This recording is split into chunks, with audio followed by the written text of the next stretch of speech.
الحمد لله وكفى والصلاة والسلام على سيد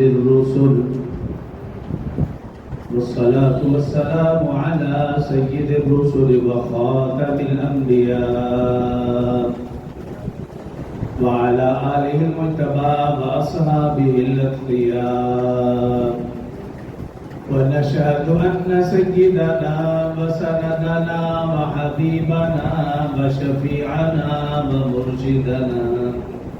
ومرشدنا ومولانا محمدا عبده ورسوله صلى الله تعالى عليه وعلى آله وأصحابه وأحبابه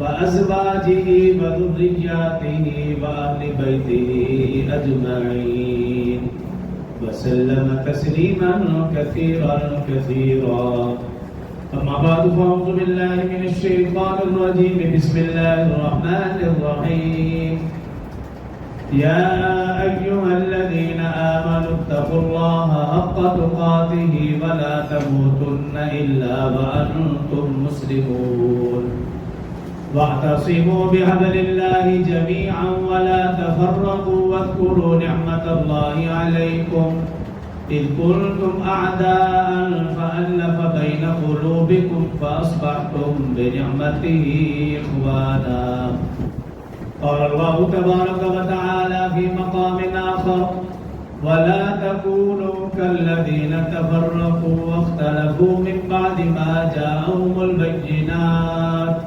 وأولئك لهم عذاب عظيم قال الله تبارك وتعالى في مقام آخر وأطيعوا الله ورسوله ولا تنازعوا فتفشلوا وتذهب ريحكم واصبروا إن الله مع الصابرين صدق الله العظيم وصدق رسوله النبي الكريم ونحن على ذلك لمن الشاهدين والشاكرين والحمد لله رب العالمين.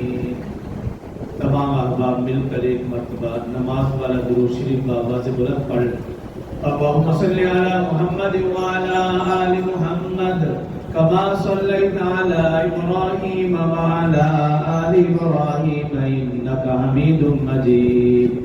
اللهم بارك على محمد وعلى آل محمد كما باركت على إبراهيم وعلى آل إبراهيم إنك حميد مجيد.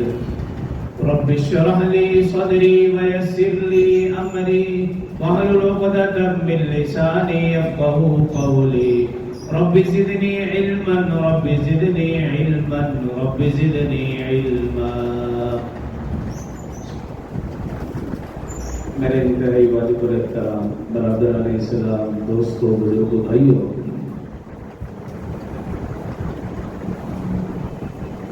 عالمی سطح پر جو صورتحال ہے کہ مسلمان ہر جگہ ذلیل و رسوا اور پس رہا ہے،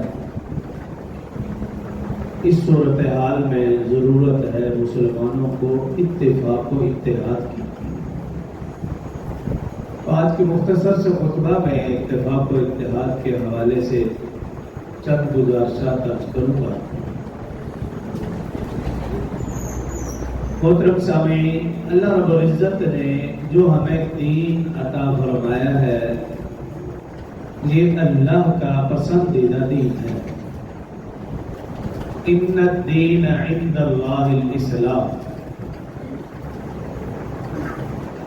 اور پھر اللہ رب العزت نے فرمایا کہ جو شخص اس دین کے سوا کسی اور دین کو تلاش کرے گا وَمَنْ يَبْتَغِ غَيْرَ الْإِسْلَامِ دِينًا، تو فرمایا فَلَنْ يُقْبَلَ مِنْهُ، ہرگز اس سے قبول نہ کیا جائے گا وَهُوَ فِي الْآخِرَةِ مِنَ الْخَاسِرِينَ، بلکہ ایسا شخص جو دین اسلام کو چھوڑ کر کسی اور دین کو اختیار کرے یا تلاش کرے تو فرمایا وہ بہت بڑے خسارے میں ہوگا.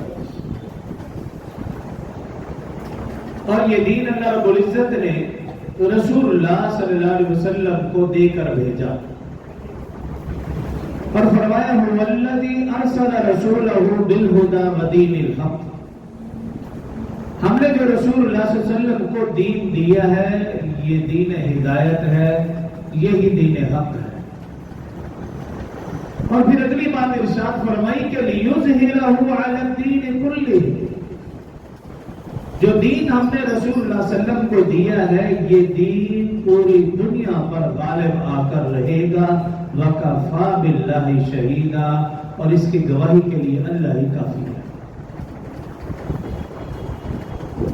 تو دین اسلام ہی دین حق ہے، دین اسلام ہی دین ہدایت ہے، اور یہی دین اللہ نے رسول اللہ صلی اللہ علیہ وسلم کو دے کر بھیجا، اور اسی دین کے متعلق ہی اللہ رب العزت نے فرمایا کہ یہ پوری دنیا پر غالب ہو کر رہے گا۔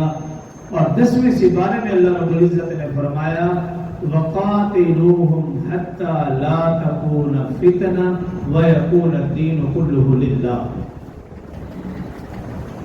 اللہ رب العزت فرما رہے ہیں کہ یہ دین غالب آ کر رہے گا، اس دین کے غلبے کے لیے کافروں کو قتل بھی کرنا پڑے۔ وَقَاتِلُوهُمْ حَتَّى لَا تَكُونَ فِتْنَةٌ، یہ کفار فتنہ ہے، ان کو قتل بھی کرنا کرے تو قتل کر دو، لیکن یہ دین پوری دنیا پر غالب آ کر رہے گا۔ فَإِنِ انتَهُوا فَلَا عُدْوَانَ إِلَّا عَلَى الظَّالِمِينَ۔ تو دین اسلام، اور یہ دین اللہ کا پسندیدہ دین، اور یہی دین جس کا وعدہ کیا اللہ رب العزت نے، یہ دین غالب آ کر رہے گا۔